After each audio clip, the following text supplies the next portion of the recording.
So, I wanted to communicate a sense of discomfort I have in using the term Hinayana within the recitation videos that I upload. And of course, these are in the context of certain Mahayana scriptures that were no doubt authored by persons in the Mahayana tradition at the time when that distinction was being made between the so-called great vehicle and the so-called lesser vehicle. The one that has stimulated this sense of discomfort most recently is when I have been reciting from the collected teachings of the Tendai Lotus School. It may be apparent from my recent uploads that I've gotten into a little more depth as far as study of the Tendai and Tenjai traditions. And within the description of the so-called Tripitaka teaching, which is one of four teachings according to the Tendai tradition, there is reference to this Hinayana path, which again I prefer to refer to as the Theravada school or the school of the elders, or the Nikaya, which is a broader term as I understand it that pertains to all of the various early schools of Buddhism, the Theravada of which was the one which apparently survived. But in any case, you'll also hear the term Hinayana used, for example, in the Lankavatara Sutra, as well as I think in the Lotus Sutra. And while these distinctions are made, and while some adhere to them rather forcefully or vigorously or even aggressively, on one side or the other, frankly, that I don't really see the merit in doing that.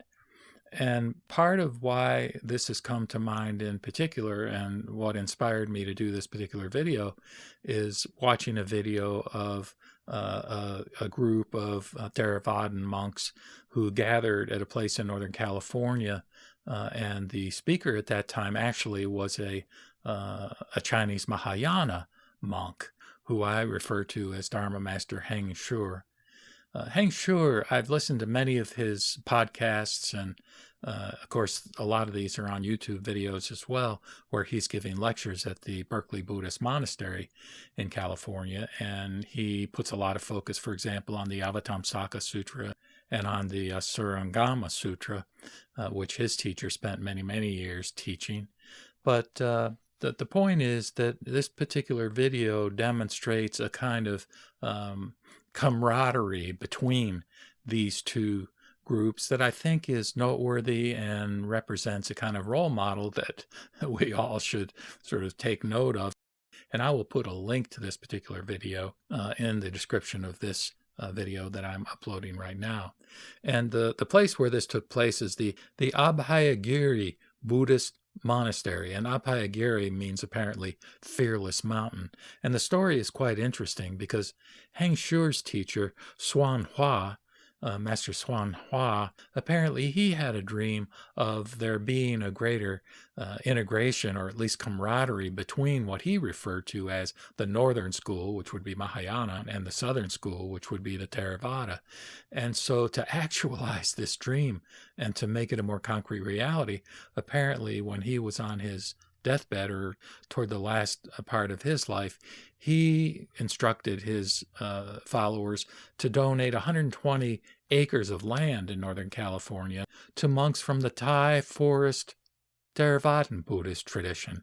And there had been one particular monk that he had had a close relationship with, and that was a monk called Ajahn Sumedho. And Ajahn, I learned, kind of means teacher, sort of like sensei in Japanese. But in any case, this Ajahn Sumedho, I believe it's pronounced Sumedho, his teacher was Ajacha, and he was a key leader within the Thai forest tradition generally. And he actually had sort of designated or given a charge to Ajahn Sumedho to carry on this activity in the West. So he actually mostly did his thing in England, but he did visit over here to the United States and again develop this relationship with the Dharma master from this Chinese Mahayana tradition. So anyhow, it was in the context of this land donation that this particular Theravadan monastery kind of complex grew significantly, and actually is the location for this lecture by Reverend Heng Shure, or Dharma Master Heng Shure. The name of that video is called A Shared Dedication to the Dhamma Vinaya. And of course, the Theravadins use Pali terms, which would be Dhamma instead of Dharma in Sanskrit. And of course, their monks they're referred to, I think, as bhikkhus rather than bhikshus. Again, Pali versus Sanskrit. But these are such trivial kinds of differences relative to the fact that we're all Buddhists, and that should be the mantra, so to speak, in my own opinion, rather than having divisiveness or acrimony, between different schools or sects. So again, I guess my main message is, I in utilizing the term Hinayana, want to be true to the, to the actual translations within some of these Mahayana texts. And as you know, I highly revere these Mahayana texts as well as the Mahayana in general, but that I don't think that it should be taken as reflecting a perception, at least or on my part, that this is an inferior or a lesser kind of path or school. In fact, I think we should be grateful as a human species that there are some persons within our midst who are willing to follow this much more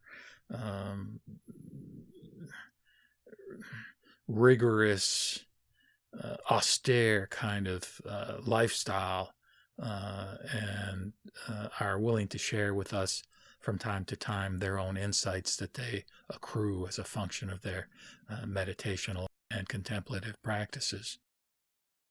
And I'll just finish with a reference to the Brooke Zipporah professor and his books, where he makes a case, I think, that again, just as nirvana equals samsara and samsara equals nirvana, Hinayana equals Mahayana, Mahayana equals Hinayana. So the Shravakas, or so-called voice hearers, they are also, in a deeper sense, on the Bodhisattva path. And the Bodhisattvas, in many ways, are manifesting themselves as Shravakas. It all is skillful means. It's all upaya. It's all in order to present to us in ways that we each as individuals need in order to develop a sense of faith and move forward on our own individualized journeys toward Anuttara Samyak Sambodhi, or the complete enlightenment of Buddhahood. Namo Mita Bodhs. Namo Mita Bodhs. Namo Mita Bodhs.